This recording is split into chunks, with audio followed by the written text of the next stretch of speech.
Labdien! Es esmu Justīna Jurcika, un šis ir portāla TV3LV podcasts Veselīgas sarunas. Tajā sadarbībā ar Veselības centra apvienību un tās speciālistiem ik pārnedēļu runājam par dažādām aktuālām tēmām, lai ik viens no mums varētu spērt savus soļus tuvāk veselībai. Iepriekšējā reizē mēs runājām par rehabilitācijas nozīmi veselības atgūšanā, un šoreiz turpināsim par fizioterapiju, proti tās lomu hronisku sāpju mazināšanai. Un, lai noskaidrotu, kā fiziskās aktivitātes ietekmē mūsu veselību, šodien uz sarunu esmu aicinājis Veselības centra apvienības fizioterapeitu Tatjanu Platovu. Labdien, Tatjana! Labdien! Prieks jūs redzēt pie mums. Man arī. Jautājumi ir pulks, bet es domāju, tāpat arī tiksim cauri. Sākšu ar to segmentu par tām sāpēm. Jo sāpes kā tāds koncepts man šķiet ir pazīstams visiem. Nezinu, klasiska galvas sāpes vai varbūt tās, kas man vēl ienāca prātā, bija pie saaugstēšanās, domājot, ka viss ķermenis sāp, tā lauda laukšana un tam līdzīgi. Bet kas ir tās hroniskās sāpes? Kā saprast, ka tā normālība vairs nav normālība, ka varbūt tās kaut kas jau ir jādara tieši? Hroniskas sāpes ir sāpes, kas turpinās ilgāk par 3 mēnešiem. Un atšķirība no akūtām sāpēm, kas ir tā kā reakcija, aizsarga reakcija uz kaut kādu iekaisumu, kā jūs arī minējat, uz kaut kādu traumu, tad hroniskas sāpes var būt arī tad, kad akūts bojājums jau ir sadzīs, bet sāpes turpinās.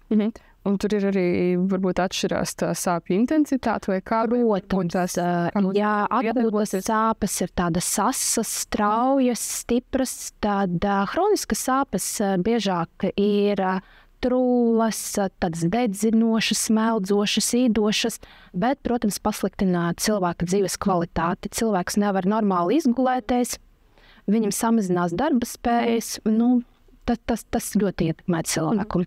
Un kādi var būt tie cēloņi šādā veidā sāpēm, kas nepamet cilvēku? Hroniskas sāpes bieži pavada kaut kādas hroniskas saslimšanas, ja tas ir autoimūnas, kā reumatoīdais artrīts vai kaut kādas mugurkaula deģeneratīvas saslimšanas. Tad ir traumas, pēctraumas sāpes.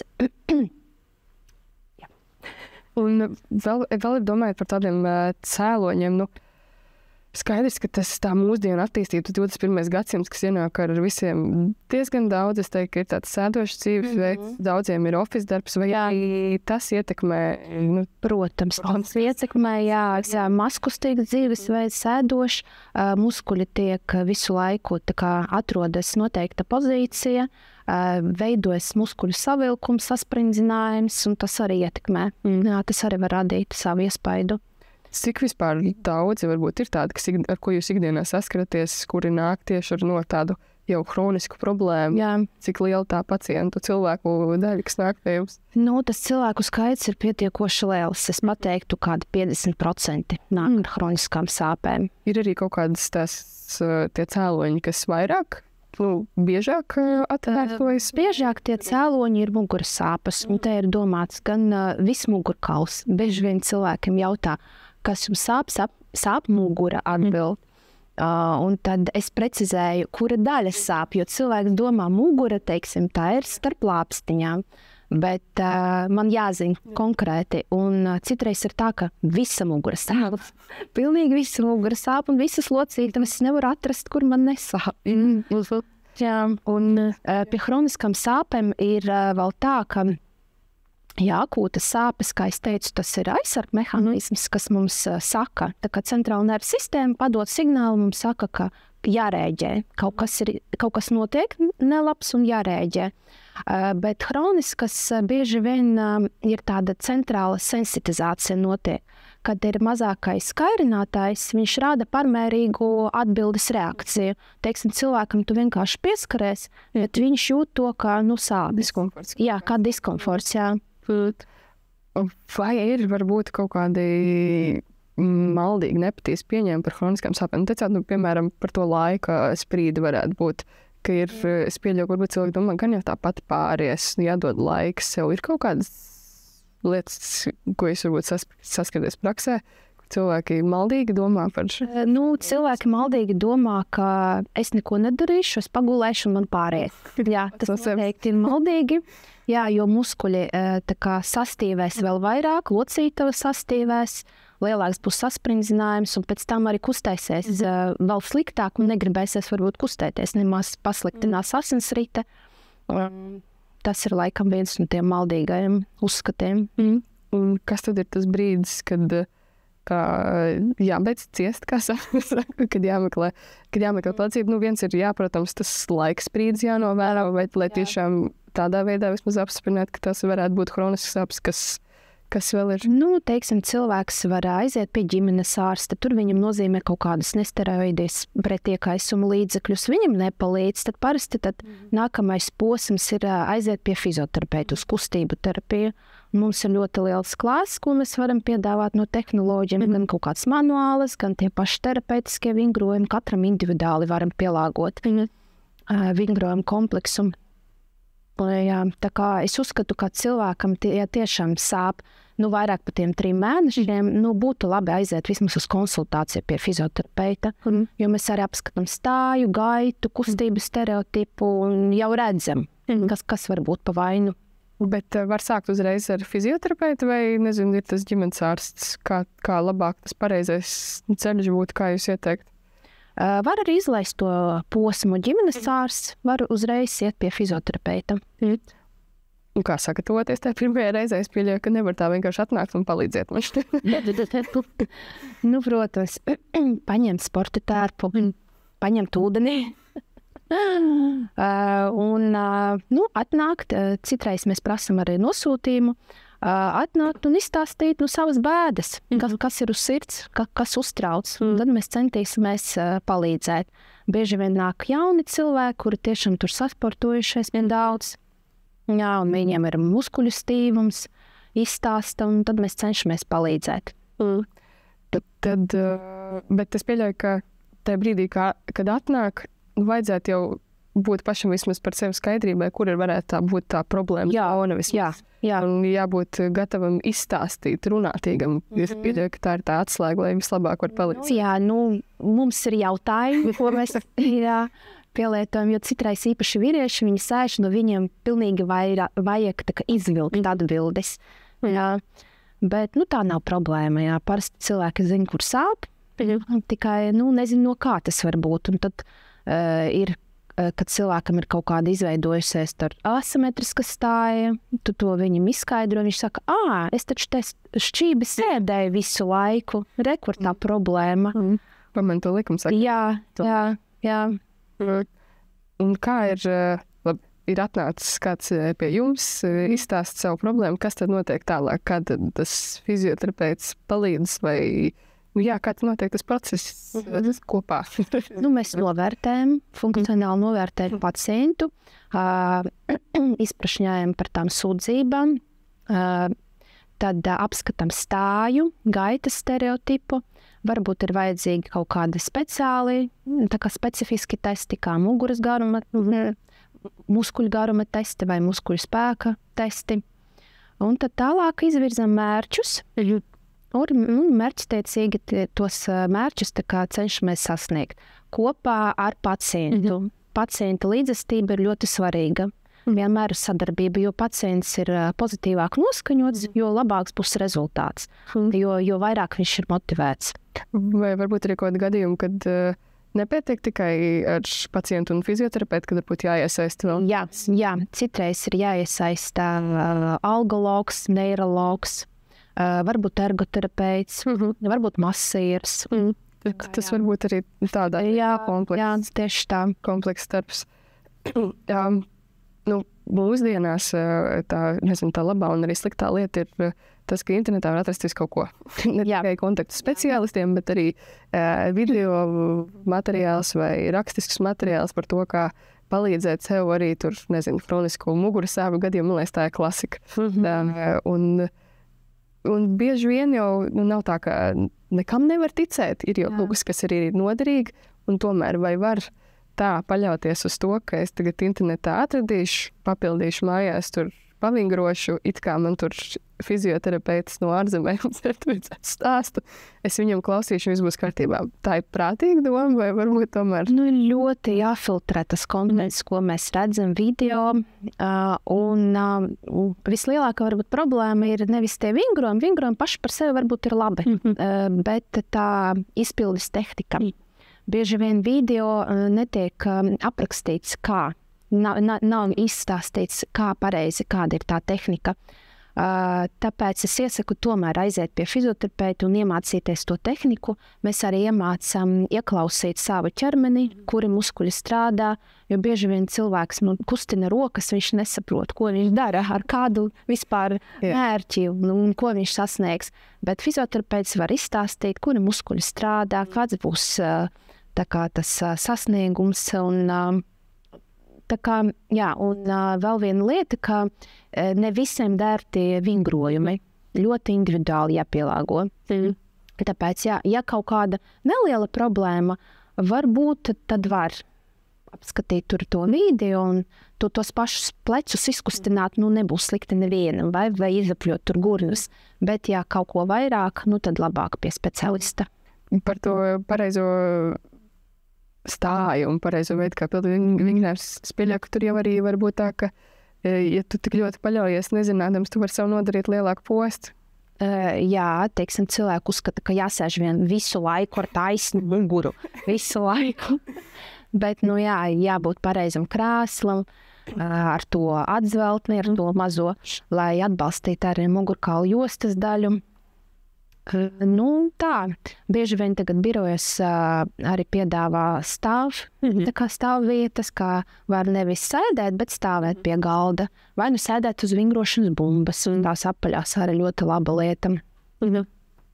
Tas ir arī cilvēki, kuriem sāp kaut kas, un arī pie kaut kādas arī ikdienišķas slodzes, parādās diskomforts un varētu iespējams šķist aplam, ka man tagad jāiet pie fizioterapeita, vingrot vēl pie tam un kustināt tās locītavas, kas man sāp.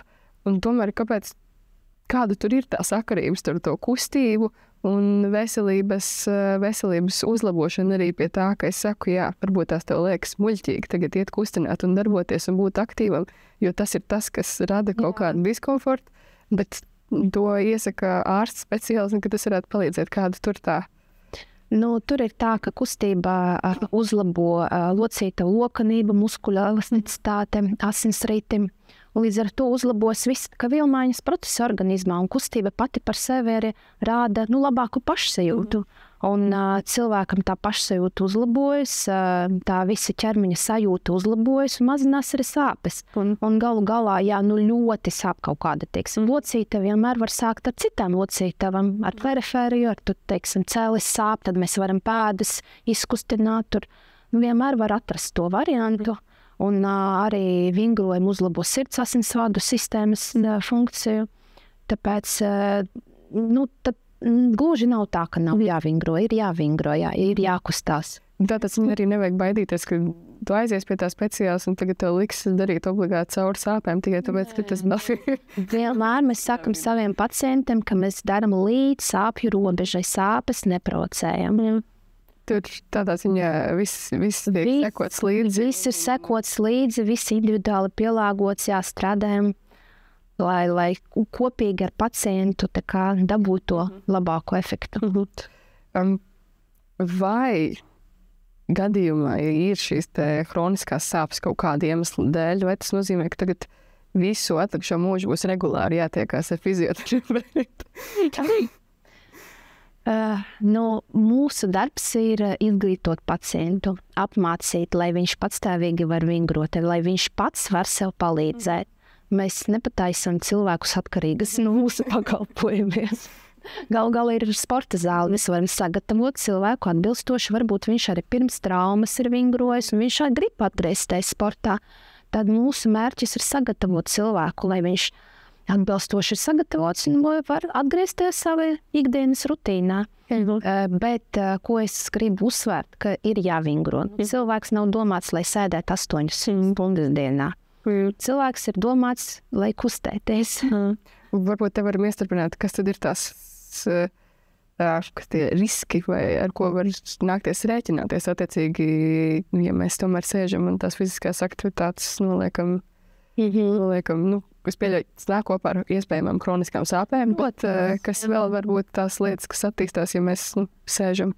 Ja mēs sēžam, tad mums var veidoties liekais svars. Ar laiku mums tā vielmaiņa arī palēninās, veidojas tas sāpes, protams. Tas ļoti ietekmē arī locītavas, arī muskuļus, stāju viennozīmīgi. Pasliktinās arī pašsajūta. Tā kā tas ļoti ietekmē. Tādu vispārējo stāvoklis pieļauj arī kaut kādā brīdī paliek arī psiholoģiski groti. Protams. Jā, tu esi tāds nespējīgs, nevarīgs, tāds tā kā smags kaut kāds, kaut ko tu pirms tām varēja izdarīt. Bija lokans, tagad pēkšņi neesi lokans, esi stīvs. Tad tas, ķermenis ar prātu. Jā, jo mēs ne tikai spēku trenējam, bet arī muskuļu garumu, muskuļu stiepšanas vingrojumu arī ļoti svarīgi. Starp citu, vai ir kaut kādi riski vai kaut kas, kaut kādi riski, ja ar šīm te kroniskajām sāpēm cilvēks netiek, neārstē viņas, neķerās viņu klāt šīs te problēmas risināšanai, ja viņš tikai akli cer, ka pāries gan jau, vai tur var varbūt attīstīties vēl lielākas, dziļākas problēmas nekā tas var attīstīties dziļākas problēmas, teiksim, ja sāpē viena kāja, cilvēks to kāju saudzē, tad, protams, lielāka slodze uz otru kāju, līdz ar to arī kājas piestiprinās pie iegurņa, iegurnis paliek šķīps. Tas var būt, un vēl, jo ilgāk mēs gaidām, jo ilgāk mēs vilcinām to visu procesu, jo pēc tam mēs, protams, tā kā uzlabosim, mēs palīdzēsim, bet vajadzēs ilgāku, garāku laiku visam. Jo ātrāk sāksi, jo ātrāk beigsi.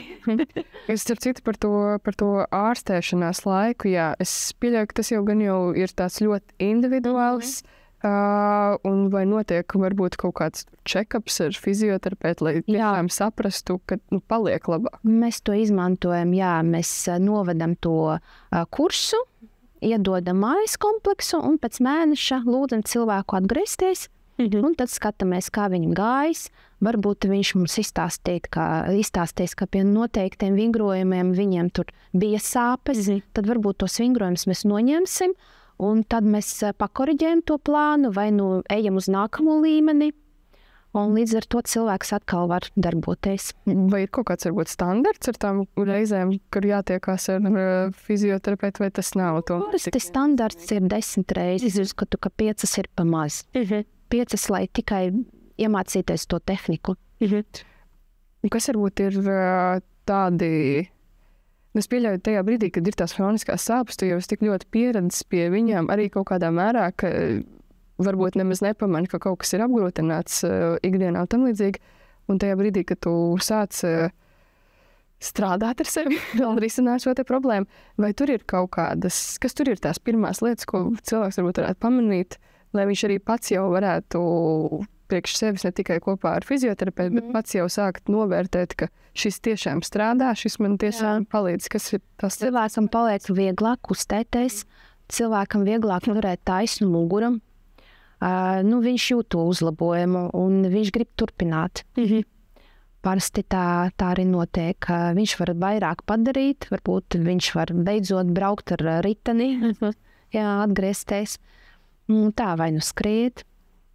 Tā kā mēs motivējam cilvēkus. Pie tās motivācijas vēl ir, bet pirms tam problēma, kronisks sāpes, tā jau ir veselības problēma, kas ir jārisina. Kā ir ar fizioterapiju un profilaksi?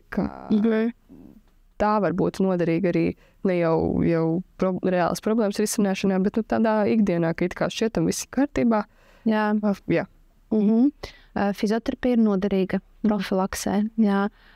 Mēs arī stāstam cilvēkiem, ka, teiksim, pirms treniņa vajag iesildīties, pēc treniņa vajag atsildīties. Un atsildīšanas ir tieši muskuļu stiepšana. Un muskuļu stiepšana mums mazina, teiksim, to stīvumu, jo muskulis ir lokanāks, jo locītavas ir lokanākas, jo mazāka ir traumu iespēja. Līdz ar to, profilaks ir svarīga. Tad tādā ziņā, ka patiesībā ikvienam būtu liederīgi vismaz vienreiz aiziet pie fizioterapeita, izrunāt to savu ikdienu. Savu ikdienu, jā. Palūgt kaut kādu ieteikumu. Ieteikumu mēs arī izstāstīsim par ergonomiju, par kā pareizi celt smagumus, jo cilvēki ir fiziska darba darītāji, kuriem tas arī ir svarīgi. Jā, smaguma celšana. Ne tikai sēdošs darbs, bet arī smaguma celšana. Smaguma celšana, jā. Man arī tādā paziņu lokā liela, tāda aktuāla problēma. Diezgan daudziem man fizioterapeiti man teica, ka katrs otrais pie viņas nākot ar tādu problēmu, proti vai diska trūce, pēc diska trūces vai varbūt jau tas stāvoklis pirms. Tā ir tāda diezgan izplatīta. Pareizi ar apaļu muguru ceļ smagumus. Bet tas ir tagad šobrīd tāds bums nosacīt, vai tas ir bijis tā vienmēr un tikai vienīgi atšķirība ir tā, ka cilvēki vairāk domā par sevi? Viņš vairāk domā, ka fizioterapija ir vairāk izplatīta. Dēļ tā, vienmēr tā ir bijis. Vienkārši cilvēki, kur nevēršas. Diemžēl tā ir. Par šo te progresa jautājumu minējāt par to pacientu motivēšanu. Skaidrs, ka tas tādā skaitliskā vērtībā 10 neizklausās tik daudz, bet tomēr tas izstiepjas tādā laika periodā. Un es pieļauju, ka kādam arī ar 10 reizēm nepietiek, vajag ilgāk, un kā arī teicāt, pēc tam jau šķiroties no fizioterapijas kustības nebeidzās. Kā varbūt jūs motivējat tos, kas tik ātri varbūt neredz to progresu, jo man mūsdienās arī tā vēlme ir, es aiziešu vienreiz, man jau palīdzēs tā vienreiz, gribas to ātro rezultātu. Kā jūs varbūt motivējat tos cilvēkus, kas nāk pie jums un kas grib ātru rezultātu, bet tomēr viņš nav tik ātrs? Mēs parasti izstāstam, ka redzat, jūs savu kaut kādu funkciju ierobežojumu nopelnīt garāka laika posmā. Un līdz ar to arī vajag tagad tas pats laika posms, lai atgūtu funkciju. Un tas parasti arī labi uz cilvēku, labi cilvēkam iespaido. Un fizioterapeitiem arī jābūt labam psihologam. Jāprot motivēt, jāprot atrast to pareizu vārdu, kā uz cilvēku. Bet citreiz ir tā, ka cilvēks pats par sevi ir augsti motivēts, un viņš arī pats saprot, ka jākustās. Jā, tā ir tāda lieta, ko laikam tiešām svarīgi vēlreiz akcentēt, ka fizioterapeits būs palīgs varbūt tajā pašā sākuma posmā. Pēc tam jau tā visa liela... Pie fizioterapeita var atgriezties. Lielais darbs jau pēc tam pašiem jāpaveic. Nevajadzētu, es domāju, arī uzreiz satraukties un baidīties, ka tas būs laikietilpīgi pēc tam, ka tas aizņems lielu daļu ikdienas, bet es nezinu, pietiek varbūt arī... 2 reizes nedēļa, 40 minūtes. Katrs var atrast to laiku. Galvenais ir regularitāte. 2 reizes nedēļā pa 40 minūtēm, man liekas, nemaz tik traki neizklausās. Bet kopā, teiksim, ar tiem pašiem 10 000 soļiem ikdienā. Tas ir svarīgi arī tādā veidā? Jā, tāpēc, ka tā ir aeroba slodze. Staigāšana ir aeroba slodze, kas trenē sirds asinsvadu sistēmu, trenē izturību. Pie fizioterapeita mēs vairāk strādājam ar muskuļu garumu spēku. Protams, mums arī ir velotrenažieri, kur mēs varam to aeroba slodzi. Bet vairāk ar staigāšanu, to aerobu slodzi ar nojošanu, staigāšanu, peldēšanu, riteņbraukšanu, visur, kur strādā sirsniņa. Jautājumiem mēs esam izskrējuši cauri. Man šķiet ļoti raita un ļoti vērtīga saruna. Mēģinot kaut kā savilkt. Mēģināsim. Kopā. Tātad hronisks sāpes, viens no tiem galvenajiem elementiem ir tas, ka uz viņām var neiedarboties kaut kāda medikamenta un tāda palīdzība. Un 3 mēneši vismaz viņas ilgst. Tad, ja tādas ir, nevelkam vēl garumā un neceram, ka viņas pāries pašas, bet ka meklējam palīdzību un patiesībā var iet arī uzreiz pie fizioterapeita, nevajag to ģimenes ārsta konsultāciju obligāti. Ja gribas internetā kaut ko meklēt, tad ar tādu kritisku pieeju tam. Un tad, aizējam pie fizioterapeita, izrunājam, galvenais izstāstam visu, kas ir. Citreiz cilvēkam liekas, ka tas ir muļķīgi, bet jāizstāsta. Izstāstam visu, tad varēs palīdzēt atrast to labāko veidu Un, tomēr arī tad apbruņojamies ar tādu pacietību un sapratni, ka tas nebūs vienas fizioterapeitu konsultācijas vizītes jautājums visticamāk, bet ka tās būs vairākas tikšanās reizes un pēc tam atkal aktīvi. Vingrot ir labi un nav jābaidās. Vingrot nav jābaidās. Tieši tā, un kā es arī teicu, tās 2 reizes nedēļā pa 40 minūtēm, man liekas, neizklausās tik daudz. Es domāju, ka var arī mēģināt noziedot to pusdienu kaut kādu pārtraukumu. Tās 40 minūtes vēl pēc tam 20 paliek kafija. Jā. Un pusdiena. Ja tu zini, ko tu dari, tad 40 minūtes pilnīgi pietiek. Un pēc tam tāda laba pašsajūta gan fiziski, gan arī mentāli ir garantēta. Garantēta, jā. Un arī apkārtējiem vislabāka pašsajūta. Un varbūt arī apkārtējus tas arī ietekmēs, un viņi arī būs motivēs. Tieši tā. Tieši tā. Labi, Tatjana, liels paldies jums par sarunu. Paldies visiem, kas skatījās vai klausījās. Mūsu epizodes varat meklēt portālā TV3LV, kā arī mūsu YouTube un Spotify kanālos. Un tiekamies jau nākamreiz, kad ar kādu citu veselības centra apvienības speciālistu spērsim nākamos soļus tuvāk veselībai. Paldies!